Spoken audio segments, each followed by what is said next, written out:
Hey everybody, welcome back to the channel. How often have you gone out to where you have thrown garden scraps from the previous year and found surprise volunteer plants?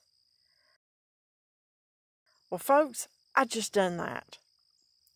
I am in front of a little bin where I threw tomatoes last year.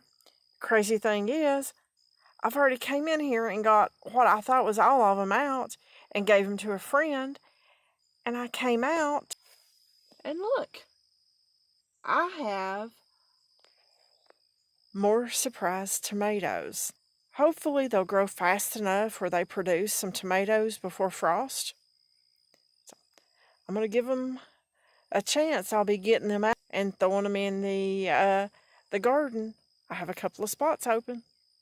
Thanks for watching. Let me know in the comments if you have found any surprise tomatoes.